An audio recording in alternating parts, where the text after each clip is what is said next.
All right, so listeners, you guys sent in a real doozy this time. A doozy. Yeah, one that's got us scratching our heads.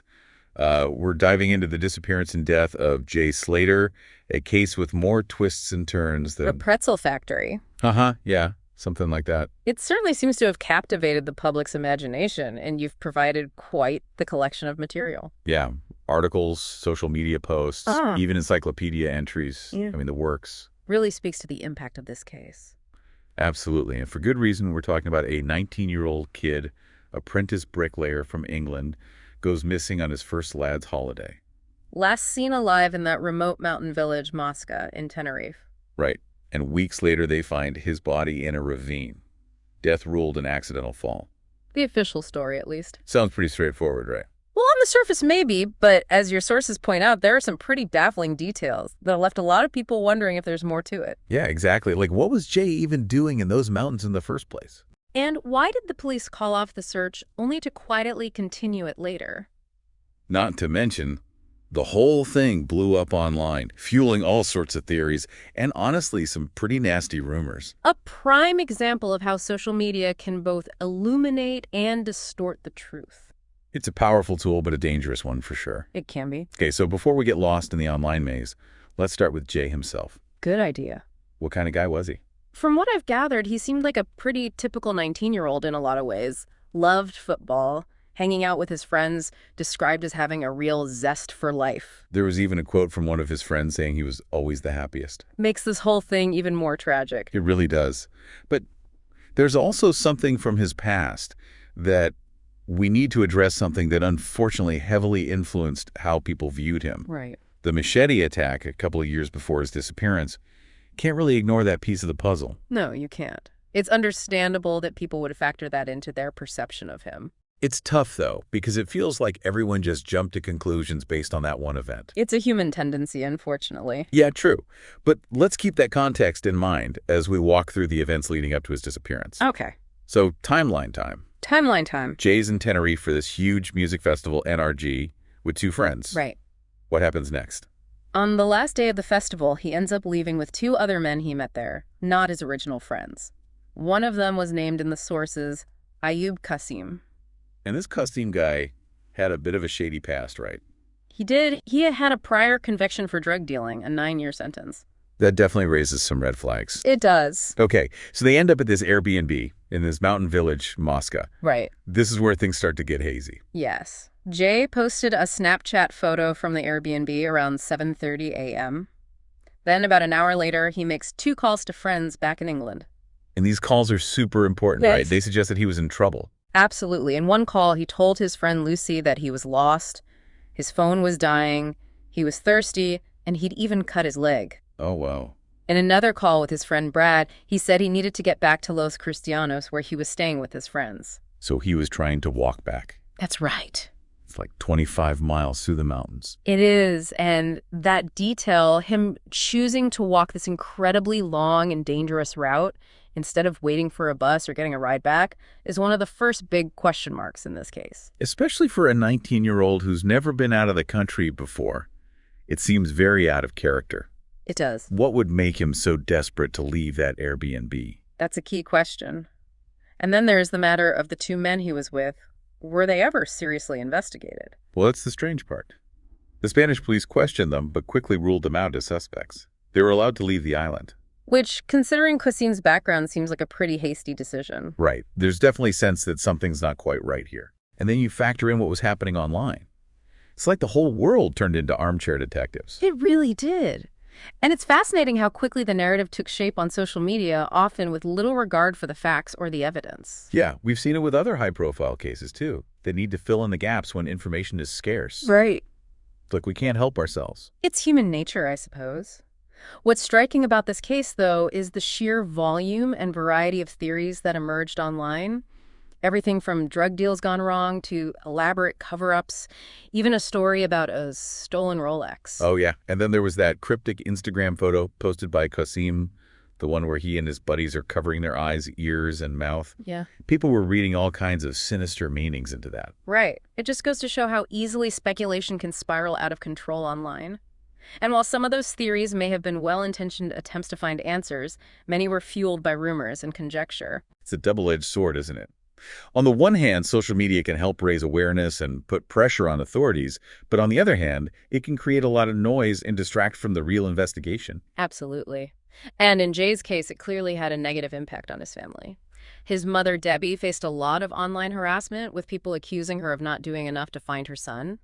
She even received prank calls from people claiming to have kidnapped him. Oh gosh, that's just awful. Hmm. Imagine dealing with disappearance of your child and then having to face that kind of cruelty online. It's beyond comprehension. It is. It really highlights the darker side of social media and the very real consequences of online harassment. It's a sobering reminder that there are real people at the heart of these stories. For sure. Okay, so we've got this chaotic online landscape, but let's get back to the actual investigation. You mentioned some inconsistencies that raised doubts about the official story. Yeah, for one, the way the two men Jay left the festival with were so quickly dismissed as suspects seems odd. Given Kasim's past, it's hard to understand why they weren't investigated further. Right. And those phone calls Jay made before his phone died.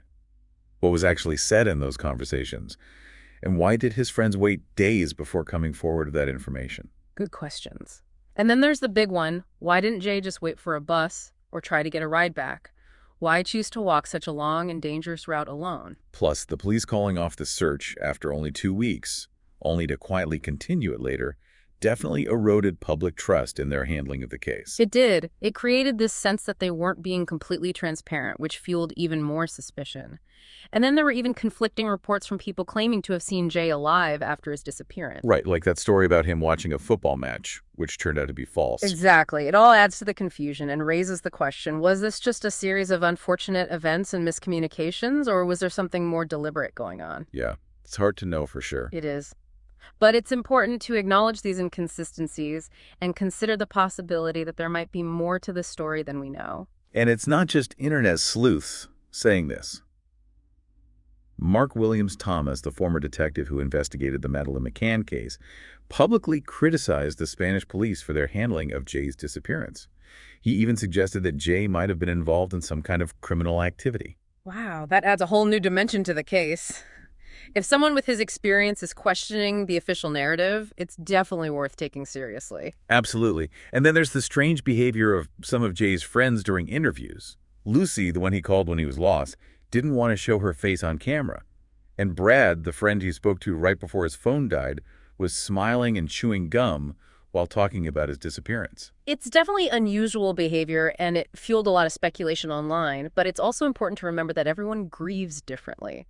We can't necessarily jump to conclusions based on their outward demeanor. Of course, but it's another piece of the puzzle that makes you wonder.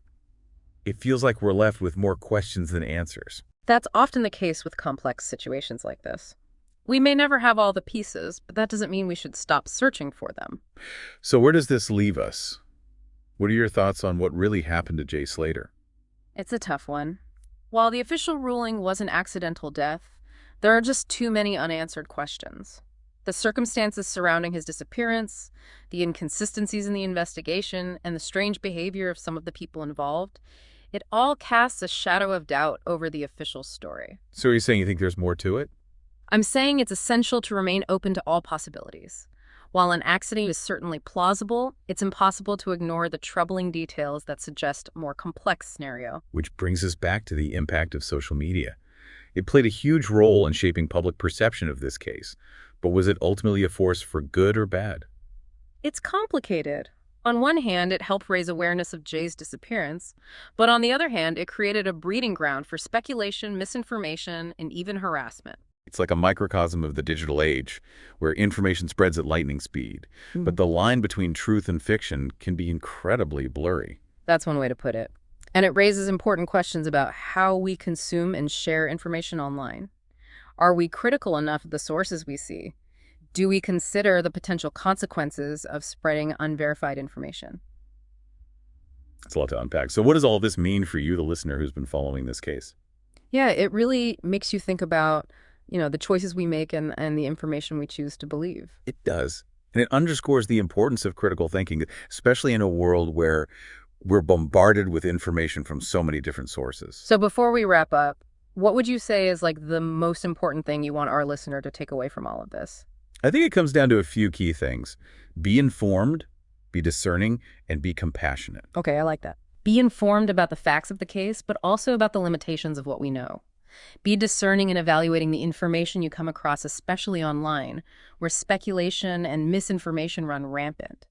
And above all, be compassionate towards Jay, his family, and everyone affected by this tragedy. That's a great point. It's easy to get caught up in the mystery and the intrigue, but it's important to remember that this is a real person's life and a family that's still grieving. Exactly. At the end of the day, this case is about a young man who lost his life and a family searching for answers. So for our listener, where do we go from here? What can they do if they want to learn more or continue exploring this case? Well, there are a lot of resources available online. You can find news articles, documentaries, and even forums where people are discussing the case and sharing their own stories. Just remember to be critical of the information you come across and to consider the source. And if you're interested in learning more about critical thinking and how to navigate, the world of information overload, there are some fantastic books and podcasts out there. We can even share some recommendations in the show notes. Absolutely. Developing those critical thinking skills is essential in today's world, not just for understanding complex cases like this one, but for making informed decisions in all areas of your life. Well said. So to wrap things up, we want to thank you, the listener, for sending us this case and for joining us on this deep dive. It's been a fascinating journey, albeit a somber one. We hope this discussion has given you some food for thought and perhaps even inspired you to do some digging of your own. And remember, the pursuit of truth is an ongoing process. We may never have all the answers in the Jay Slater case, but the act of asking questions, seeking evidence, and considering different perspectives is valuable in itself. It's what makes us human, and it's what drives us to learn and grow. Until next time, keep diving deep.